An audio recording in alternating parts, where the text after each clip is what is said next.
Hello बच्चों, आज हम हिंदी का पाठ 15 शेर भाग गया पढ़ेंगे। इस पाठ में हमें बताया गया है कि कोई भी छोटा या बड़ा नहीं होता है, किसी को भी कम नहीं समझना चाहिए। अब हम इस पाठ को पढ़ेंगे।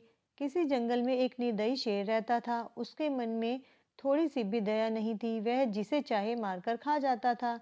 उससे दुखी होकर एक दिन जानवरों ने सभा की। सभा में सभी इस बात पर विचार कर रहे थे कि शेर के अत्याचारों से कैसे छुटकारा पाया जाए।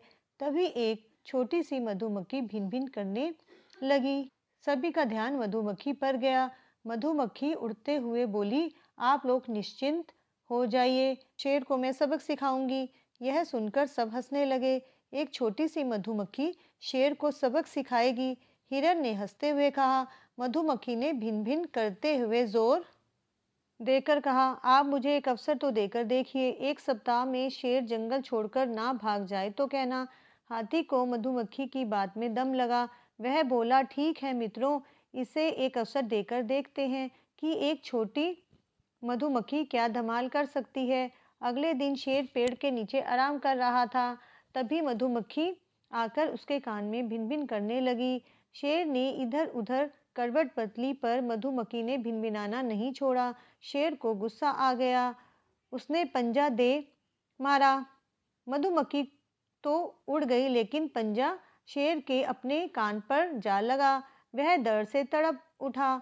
मधुमक्खी कभी उसकी गर्दन पर बैठती, कभी पीठ पर, कभी कान में भिन भिन करती, तो कभी पूंछ पर काट लेती। इस प्रकार शेर ने पंजे मार मार कर अपना शरीर लहूलुहान कर लिया।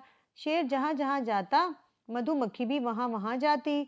मधुमक्खी ने शेर का खाना पीना सोना सब हराम कर दिया। तंग आकर शेर दूसरे ही दिन जंगल छोड़कर भाग गया। अगले दिन यह समाचार आग की तरह फैल गया कि शेर जंगल छोड़कर भाग गया है। सभी जानवरों ने मधुमक्खी को सम्मान व धन्यवाद देने के लिए दावत दी। मधुमक्खी के आने पर सभी ने नाच गाकर उसे धन्यवाद दिया। सभी जानवर खुशी से फूले नहीं समा रहे थे।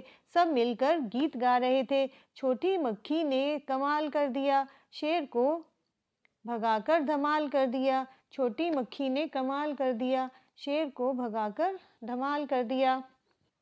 इस पाठ में हमें यह शिक्षा मिलती है कि हमें किसी भी जीव को या इंसान को छोटा नहीं समझना चाहिए। अब आप इस पाठ को पढ़ें।